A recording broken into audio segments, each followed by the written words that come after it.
હાલમાં શહેરા તાલુકાના ભેસાળ ગામ પાસે પાણીની પાઇપલાઇનની કામગીરી પાછલા કેટલાક દિવસોથી ચાલી રહી હતી।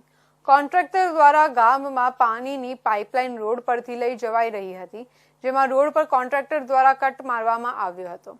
તે દરમિયાન રોડ ઉપર મોટો ખાડો કરી પાઇપને ડમ્પ કરવામાં આવી રહી હતી, પરંતુ કોન્ટ્રાક્ટર દ્વારા કોઈ પણ પ્રકારનો બેરિકેડ કે કોઈ સાવચેતી બોર્ડ મારવામાં આવ્યું ન હતું, જેના કારણે રાત્રિના સમયે શહેરા તરફથી બે યુવાનો બાઇક લઈને ભેસાળ ગામે આવી રહ્યા હતા। તે દરમિયાન પાઇપલાઇન માટે ખોદેલો ખાડામાં બંને યુવાન તેમની બાઇક સાથે ખાબક્યા હતા, જેને લઈ બંને યુવાનોને શરીરે નાની મોટી ઇજાઓ થઈ હતી, જેથી તેમને તાત્કાલિક શહેરા ખાતે સારવાર માટે ખસેડવામાં આવ્યા હતા।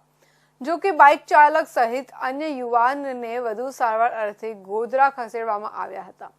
પાઇપલાઇનની કામગીરી સ્થળ પર બેરિકેડ કે કોઈ સાવચેતી અંગેના બોર્ડ મારવામાં આવ્યા હોત તો આ બનેલ ઘટના કદાચ બનતી અટકી શકતી હતી, પરંતુ હાલ તો સ્થાનિક ગ્રામજનોમાં પણ આ બનેલી ઘટનાને લઈને કોન્ટ્રાક્ટર સામે છૂપો આક્રોશ જોવા મળે તો નવાઈ નહીં।